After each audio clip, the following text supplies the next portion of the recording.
मध्य Pradesh, Maharashtra, Chhattisgarh MMC state committee 3 surrender कर गए, 3 की ही बची थी। डिस्टर्ब रीजन ब्यूरो अरेस्ट 1 हुआ, 3 मारे गए, 6 सरेंडर हो गए, 3 मारे गए, 1 भी नहीं बचा है।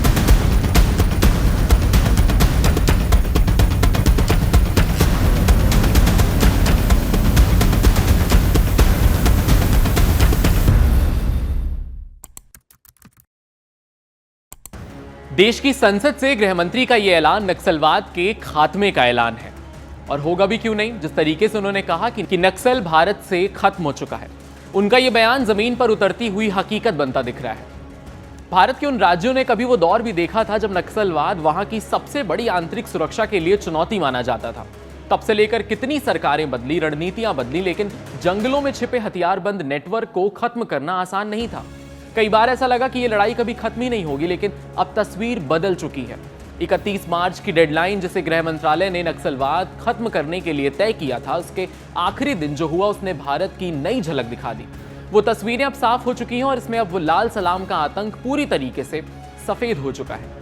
छत्तीसगढ़ के बस्तर से लेकर महाराष्ट्र के गढ़चिरौली तक दर्जनों नक्सलियों ने हथियार डाल दिए हैं। अकेले सिर्फ बस्तर के 5 जिलों में 35 नक्सलियों ने सरेंडर किया है। बीजापुर में 25, दंतेवाड़ा में 5, सुकमा और कांकेर में 2-2 नक्सलियों ने और नारायणपुर में 1।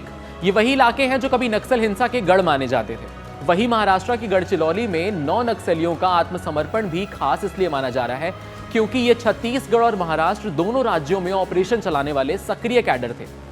सबसे दिलचस्प बात यह है कि यह सिर्फ सरेंडर नहीं है, बल्कि एक पूरी रणनीति की सफलता है। सुरक्षा बलों की लगातार कार्रवाई, खुफिया नेटवर्क की मजबूती और सरकार की सरेंडर पॉलिसी, इन तीनों ने मिलकर नक्सलियों का मनोबल तोड़ दिया है। यही वजह है कि जो कभी बंदूक उठाते थे अब वो खुद सामने आकर हथियार डाल रहे हैं। उड़ीसा ने तो एक कदम आगे बढ़ते हुए खुद को नक्सल मुक्त घोषित कर दिया है। पुलिस के मुताबिक communist party of India Maoist राज्य में पूरी तरह ढह चुका है। पहले जहां 9 जिले नक्सल प्रभावित थे, अब वहां सिर्फ कंधमाल के एक छोटे से हिस्से में हल्की गतिविधियां बची हैं। यही नहीं, राज्य सरकार ने सरेंडर और पुनर्वास नीति तक खत्म कर दिया है क्योंकि अब उसकी जरूरत ही नहीं बची। दंतेवाड़ा में सरेंडर करने वाले नक्सलियों की जानकारी के आधार पर 40 और हथियार बरामद किए गए, जिनमें SLR और इंसास राइफल जैसे आधुनिक हथियार शामिल हैं। गढ़चिरौली और गोंदिया जैसे जिलों के अब माओवाद प्रभावित से हटाकर लेगेसी एंड ट्रस्ट कैटेगरी में डाल दिया गया है। यानी ये वो अंतिम चरण है जहां से पूरी तरह सामान्य स्थिति की ओर बढ़ा जाता है। तो सवाल यह है कि आखिर ये बदलाव आया कैसे? इसका जवाब छिपा है उस साथ मिलकर काम करने वाली रणनीति में, जिसमें एक तरफ सख्त सुरक्षा कार्रवाई हुई है और दूसरी तरफ आत्मसमर्पण करने वालों को मौका दिया गया है। आर्थिक मदद मिली है, स्किल ट्रेनिंग दी गई है और उन्हें वापस से मेन स्ट्रीम में लाने के लिए रास्ता बनाया गया है। नक्सलवाद की जड़ें जिन इलाकों में सबसे ज्यादा थी, जैसे बस्तर, दंतेवाड़ा, सुकमा, गढ़चिरौली, वही अब इसके पतन की कहानी लिख रहे हैं। कभी ये इलाके विकास से दूर, सरकारी पहुंच से कटे हुए और हिंसा के साए में थे, लेकिन अब सड़क, मोबाइल नेटवर्क, शिक्षा और रोजगार जैसे बदलावों ने वहां की जमीन ही बदल दी है। आज जो तस्वीर सामने आ रही है वो सिर्फ एक सुरक्षा सफलता की नहीं है, बल्कि एक सामाजिक और प्रशासनिक बदलाव की भी कहानी है।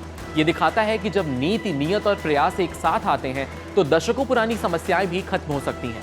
लेकिन क्या नक्सलवाद पूरी तरीके से खत्म हो गया है? तो जवाब है लगभग, क्योंकि अभी भी कुछ जेबें बची हैं जहां सतर्कता बेहद जरूरी है। सुरक्षा बल अलर्ट पर हैं ताकि दोबारा कई नेटवर्क खड़ा ना हो सके। फिर भी यह कहना गलत नहीं होगा कि जिन नक्सलवाद को खत्म करने में दशकों लग गए, जिसके सामने कई बार सिस्टम बेबस दिखा, आज वो अपने आखिरी दौर में है। और यही वो पल है जहां भारत एक बड़ी आंतरिक सुरक्षा चुनौती को पीछे छोड़ते हुए आगे बढ़ रहा है। एक समय था जब नक्सलवाद भारत के सबसे चुनौतीपूर्ण आंतरिक सुरक्षा खतरों में गिना जाता था। सरकारें आई गई, नीतियां बनी बदली, लेकिन जंगलों में जमीन इस विचारधारा को खत्म करना आसान नहीं था। कई दशकों तक रेड कॉरिडोर का नाम देश की सुरक्षा बहस का केंद्र बना रहा, लेकिन अब हालात तेजी से बदलने दिख रहे हैं और इसकी सबसे बड़ी झलक 31 मार्च की तय सीमा के आसपास देखने को मिला है। इस पूरे अभियान को समझने के लिए सिर्फ सुरक्षा कार्रवाई को देखना अधूरा होगा। पिछले कुछ सालों में रणनीति 2 लेवल पर चली है। पहला है सख्त ऑपरेशन, जिसमें सुरक्षा बलों ने लगातार सक्रियता बनाई रखी है, बड़े कमांडरों को निशाना बनाया गया और हथियारों के जखीरे बरामद किए गए। दूसरा है सबसे जरूरी उन क्षेत्रों में बुनियादी सुविधाओं का विस्तार जो लंबे समय तक राज्य की पहुंच से दूर रहे। संसद में अपने संबोधन के दौरान गृह मंत्री अमित शाह ने एक अहम बात कही। उन्होंने इस धारणा को चुनौती दी कि नक्सलवाद की जड़ केवल विकास की कमी थी। उनके अनुसार वास्तविकता ये रही कि जहां जहां उग्रवाद मजबूत हुआ, वहां विकास की योजनाएं पहुंच ही नहीं पाई। यानी समस्या उल्टी थी, पहले हिंसा आई और उसी ने विकास को रोका। और इसी सोच के साथ अब फोकस बदल गया है। जिन इलाकों में कभी सरकारी व्यवस्था कमजोर थी, वहां अब सड़कें, स्कूल, स्वास्थ्य केंद्र, संचार नेटवर्क तेजी से बढ़ाए गए हैं। इसका असर साफ दिख रहा है। स्थानीय लोग अब विकल्प के तौर पर देख रहे हैं और हथियार छोड़ने का फैसला ले रहे हैं। फिर भी चुनौती पूरी तरीके से खत्म हुई नहीं है। कुछ इलाके अभी भी संवेदनशील हैं, जहां सतर्कता बेहद जरूरी है। लेकिन जिस दिशा में घटनाएं आगे बढ़ रही हैं, उससे यह संकेत जरूर मिलता है कि नक्सलवाद अब अपने अंतिम चरण में पहुंच चुका है और भारत एक लंबे समय से चली आ रही आंतरिक समस्या से बाहर निकलने के करीब है। सोचिए, जहां पहले सड़क ही नहीं थी, वहां सुरक्षा बलों की पहुंच कैसे होती, और जब आने जाने के लिए कोई साधन सुविधा ही ना हो, उससे उनके तक पहुंच पाना बेहद मुश्किल था। यही वजह थी कि करीब 18,000 किलोमीटर सड़कों के प्रोजेक्ट को मंजूरी दी गई। इनमें से 12,000 किलोमीटर से ज्यादा सड़कें बन चुकी हैं। इसका सीधा असर ये हुआ कि जहां कभी कच्ची सड़कों पर आईईडी लगाकर रास्ते बंद कर दिए जाते थे, वहां पक्के रास्तों ने न सिर्फ सुरक्षा बलों की मूवमेंट आसान की है, बल्कि गांव को भी जोड़ दिया है। अब सवाल उठता है कि क्या सिर्फ सड़क से बदलाव आ गया है? तो जवाब है नहीं, सिर्फ सड़क से ही नहीं संभव हुआ है। इसलिए संचार पर भी काम किया गया है। 5,000 से ज्यादा मोबाइल टावर लगाए गए, जिससे दूर दराज के इलाकों को पहली बार नेटवर्क मिला।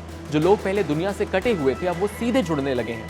सूचना, सुविधा, अवसर, ये तीनों मिलने लगा है।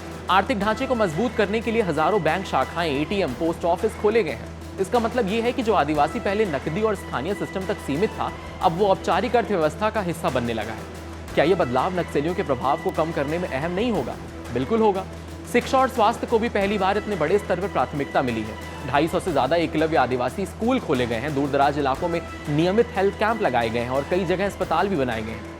यहाँ तक कि छत्तीसगढ़ के मुख्यमंत्री विष्णुदेव साय ने बताया कि कुख्यात नक्सली हिडमा की मां का इलाज भी सरकारी अस्पताल में हुआ था। ये सिर्फ एक घटना नहीं है, बल्कि उस बदलाव का प्रतीक है जिसमें सरकार की पहुंच उन घरों तक भी पहुंच रही है जो कभी सिस्टम से पूरी तरीके से दूर थे। तो क्या विकास ने नक्सलियों की पकड़ कमजोर की है? काफी हद तक हाँ, क्योंकि पहले जहां नक्सली ही एकमात्र सहारा बनते थे, अब वहां सरकार की मौजूदगी दिखने लगी है। लोगों के पास विकल्प आए हैं। नक्सली नेटवर्क के लिए सबसे बड़ा झटका यही बना है। अब तस्वीर बदल रही है और एक तरफ सुरक्षा बलों का दबाव लगातार बढ़ रहा है और दूसरी तरफ विकास योजनाओं का असर लोगों को जमीन पर दिख रहा है। नक्सली जो कभी स्कूलों को उड़ाते थे, पानी के टैंकरों को निशाना बनाते थे, अब खुद अपने आप को बचाकर रखने की लड़ाई लड़ते नजर आ रहे हैं। अब अगर इन सभी घटनाओं को एक साथ देखें तो ये सिर्फ संख्या का खेल नहीं है, बल्कि एक बड़े ट्रेंड का हिस्सा है। लगातार बढ़ते दबाव, सटीक खुफिया जानकारी और विकास के फैलाव ने नक्सलियों की जमीन संकुचित कर दी है और जो कभी रणनीतिक रूप से मजबूत क्षेत्र थे, अब उनका अस्तित्व खतरे में है। और सबसे बड़ा निष्कर्ष यही है कि सिर्फ बंदूक से नहीं, बल्कि सुरक्षा और विकास के संतुलन से ही इस चुनौती को कमजोर किया गया है और यही रणनीति लगातार जारी है। तो वो दिन दूर नहीं होगा जब नक्सलवाद पूरी तरीके से इतिहास का हिस्सा बन जाएगा। ऐसे ही अमेजिंग एक्सप्लेनर्स देखने के लिए कड़क के YouTube चैनल को सब्सक्राइब करिए, फॉलो करिए इंस्टाग्राम पर और देखते रहिए कड़क।